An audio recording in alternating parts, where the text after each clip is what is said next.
호모 사피엔스 시대, 여러분 어떤 인재가 되고 싶은가요? 또 우리 아이들은 어떻게 키우고 싶은가요? 호모 사피엔스 시대의 인재상은요, 그 문명을 깊숙이 진짜 진심으로 이해하는 데서 출발합니다. 제가 언급했던 이 시대의 스타들은요, 전부 다 이 문명을 어려서부터 즐긴 사람들입니다. 허사비스라는 영국의 대표적인 천재가 있습니다. 체스 대회에서 9살 때 1등을 하고요, 전 세계적인 주목을 받았죠. 이 천재가 어떻게 클까? 그런데 이 어린 친구는 누구나 다 그런 것처럼 컴퓨터 게임에 몰입을 하게 됩니다. 재미있는 건요, 그 천재가 컴퓨터 게임 하는 걸 그 부모들이 그냥 좋은 거니까 하고 싶으면 해라 하고 놔뒀다는 거죠. 그래서 이 청년이 17살 때 거대한 게임 회사를 만듭니다. 천재는 맞죠. 그리고는 게임 크게 히트를 시키고요, 나는 앞으로 컴퓨터로 이 게임뿐 아니라 다양한 재밌는 걸 할 거야 그러면서 컴퓨터 공학과에 진학을 합니다.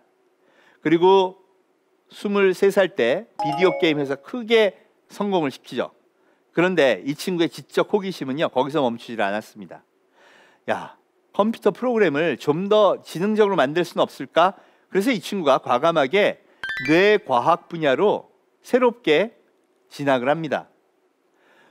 뇌과학 이 분야에 박사학위를 33살에 취득하더니요, 가만히 있어봐, 컴퓨터 프로그램으로 뇌를 만들어 보자. 그래서 인공지능 분야에 심취하게 되죠. 그래서 창업한 회사가 그 유명한 딥마인드입니다. 이 딥마인드를 구글이 인수해서 개발한 게 바로 이세돌을 물리친 프로그램 알파고죠. 알파고라는 인공지능 프로그램을 통해서 이 허사비스는 네이처의 표지 논문을 씁니다. 모든 사람들이 꿈꾸는 멋진 그런 과학자가 된 것이죠. 이게 새로운 인재를 키우는 방법입니다. 대한민국 표준은 뭐죠? 5살 때 미적분을 푸는 천재가 됐어요. 그럼 물리해야 돼, 수학해야 돼, 천체물리학 해야 돼, 과학해야 돼. 심지어는 그 아이가 좋아하는 게 무엇인지도 관심이 없습니다. 지금은 그런 인재를 원하는 시대가 아닙니다. 물론 그 아이가 천체물리학을 좋아하고요, 과학을 좋아하고요, 화학을 좋아하면 시켜주면 됩니다. 그런데 억지로 하지 말자는 말이죠. 여러분, 이더리움을 개발한 비탈릭 부테린도요, 처음에 몰입했던 건 게임 맞습니다. 게임이라는 문명은요, 이제 새로운 청년들한테는 그냥 일상이에요. 범죄가 아니라는 겁니다. 그리고 그들은 그 문명 속에서 자기가 찾고 싶은 호기심을 더 깊이 캐어가고요, 거기서 배운 학습의 방법으로 이 시대를 또 소화해내는 겁니다. 그러니 차분하게 보시자고요. 이 새로운 인재들은요, 이 엄청나게 등장한 새로운 플랫폼 유튜브가 있고요, 무크라는 전 세계에 공유하는 그런 학습의 플랫폼이 있습니다. 그걸 본받아서 대한민국에는 K무크라는 게 있고요, 또 테드라는 것도 있습니다. 이 많은 플랫폼들이 엄청난 지식을 제공하죠. 구글은 어느 정도인가 하면요, 인공지능 초등학생도 짤 수 있게 해드리겠습니다. 그래서 티처블 머신이라는 새로운 모듈을 만들었어요. 6살 꼬마가 이 모듈을 이용해서 인공지능 프로그램 짜는 그런 장면을 보실 수가 있습니다. 여러분, 경험이 재밌으니까 자꾸 가서 공부하게 되는 거예요. 우리가 쓸데없는 거 하지 말고 학원 가, 이게 아니라 여기서 쓸데있는 것을 찾아서 그들의 호기심을 이끌어줘야 한다는 겁니다. 그래서 요즘은요, 교육의 표준이 바뀌어야 된다는 얘기를 합니다. 여전히 지식의 주입, 기초적인 학습의 능력을 키우는 건 중요합니다.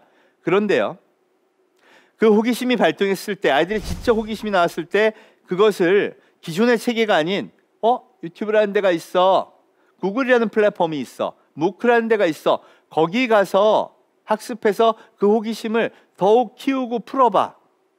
이렇게 아이들의 미래를 코치해주고 내비게이션 해주는 건 이제 교육에서 필수적인 요소로 자리 잡고 있다고 얘기하죠. 생각이 바뀌어야 됩니다. 스탠포드 대학의 융합 교육은요, 많은 성공한 벤처를 만든 교육이다, 이래서 매우 유명합니다. 실제로 스탠포드는 50개가 넘는 유니콘, 1조 2천억 이상의 벤처를 키운 걸로 유명한데요, 이 학교의 대표적인 과정 중에 하나가 바로 D스쿨이라는 융합교육입니다. 이 D스쿨은요, 엔지니어도 있고 디자이너도 있고 인문학하는 사람, 심리학하는 사람, 온갖 사람들이 다 모여서 야, 우리가 인간이 진짜 좋아하는 서비스, 인간이 진짜 좋아하는 제품 뭘까? 그걸 고민하고 한 학기 동안 수업으로 계속 풀어내는 작업을 하는 그런 학교입니다. 스탠포드 대학의 D스쿨이 성공한 이유는요, 엔지니어가 뒤에 섭니다. 진짜 인간이 좋아하는 걸 기술적으로 구현할 수 있을까? 반면 기술이 리더십을 갖는다고 믿는 사람들은 이 기술만 있으면 세상을 완전히 바꿀 거야, 이렇게 하는데요. 진짜 위대한 기술은 바꿀 수 있어요. 예를 들어 배터리인데 수명이 10배, 이런 거 나오면요 진짜 세상 바꿉니다. 백조 천조 기업 되는 거 가능하죠. 와, 자동차 배터리인데 요만한 거 하나 집어넣으면요 20년 동안 쓸 수 있어요. 그럼 끝이에요. 맞아요. 이런 기술이라면 이런 기술에 대한 연구는 끊임없이 해야 됩니다. 그렇지만 그 과정 살아남아야죠. 대한민국은 거기에 엄청난 자본만 투입한다고 해결될 수 있는 나라가 아닙니다.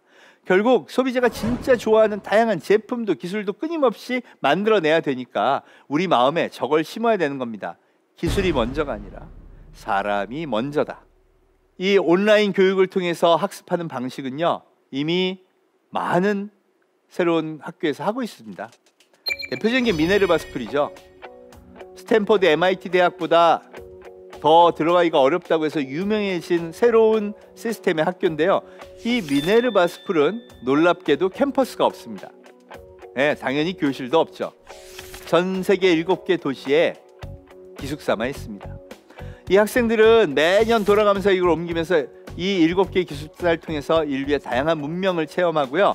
거기 있는 지역별 회사들과 협업을 하면서 수업을 진행합니다. 수업 방식은 저기 보이는 것처럼 학생들 얼굴을 이렇게 선생님이 보면서 온라인으로 합니다. 이번 코로나 사태 때문에 모든 대학이 온라인 교육으로 사실 수업을 진행하고 있습니다. 이 수업들이요 온라인으로 오니까 익숙하지 않아서 실수한 사람, 뭐 한 사람 굉장히 많습니다. 그리고 그거에 대해서 비난도 하고 뭐 반성도 하고, 사실은 우리가 강제적으로 소위 호모사피엔스 문명으로 진입하게 되면서 정말 많은 걸 경험하고 있는데요. 이 학교는 왜 아직 시키지도 않았는데 이런 방식으로 수업을 시작했을까요? 이거 부작용이 많은데도 말이죠. 이유가 있습니다. 전 세계 7대 플랫폼 기업들이 사실 대부분 이런 식으로 일을 합니다. 오프라인으로 모이는 것보다는 온라인으로 기획하고 프로그램 짜고 그리고 결과물 정리하고요. 이런 식으로 해야 될 영역이 적어도 오프라인에서 하는 거에 비해서 앞으로 훨씬 많아지고 표준이 될 거라고 가정하고 아예 수업조차 저렇게 하는 것이죠. 대한민국에 와 있는 미네르바 스쿨의 학생들은요 네이버나 카카오 이런 기업들과 함께 미래의 서비스는 어떻게 될까 이런 걸 기획하는 걸 한 학기 내내 한다고 해요. 결국 저런 문명을 기반으로 저렇게 학습하는 친구들이 훨씬 생존에 유리하지 않을까요? 여러분, 우리는 할 수 없이 학생들이 집에서 수업을 받고 회사원들이 재택근무하는 환경을 코로나로 인해 강제로 경험하게 됐습니다. 앞으로도 이런 일들은요 어쩌면 계속 반복될 수도 있겠죠. 불편해하기 이전에 한번 생각해 보겠습니다. 그런 환경에서도 나는 아무 문제 없어, 집에서 재택근무하는 게 뭐가 어려워, 디지털 툴 잘 쓰고요, 협업도 잘하고요, 화상회의에도 익숙한 사람, 이런 인재가 앞으로 더 각광받지 않을까요? 이유는 분명합니다. 그렇게 해서 업무를 여전히 잘할 수 있는 회사가 앞으로 생존 가능성이 당연히 높으니까요. 문명의 축은 정말 빠르게 여러 가지 이유로 변화해 가고 있습니다. 프랑스 에콜 40이라는 교육을 보면요, 와, 이래도 되나 싶습니다. 가장 대표적인 프랑스의 선진화된 IT 교육이라고 하는데요. 여기는 매년 약 1000에서 2000명의 학생들을 뽑아서요 IT 전문 교육을 시킵니다. 과정은 3년인데 특이한 게 교사도 없고 수업도 없고 수업료도 없습니다. 많은 석학들이 이 단계별로 어떤 과제를 풀어야 된다 하는 것만 알려주고요. 뒤에 전문가인 튜터들, 질문하면 답변해주는 사람들만 존재하죠. IT를 경험하지 않은 이 새로운 인재들이요, 팀을 짜고 그 팀들이 협업을 통해서 주어진 과제를 해결해야 됩니다. 해결 못하면요, 아웃입니다. 해결하면요, 문제를 풀어가는 거죠. 왜 이렇게 교육을 시킬까요? 그리고 어떻게 해서 이렇게 교육받은 친구들이 세계적인 IT 기업들이 전부 끌어가는 훌륭한 인재가 될까요? 이유는 명확합니다. 이 시대에 진짜 필요한 건 협업의 인재입니다. 디지털 플랫폼은 어떻게 돌아가고 비즈니스는 어떻게 기획하고 프로그램은 어떻게 짜는 건지를 알고 있는 인재.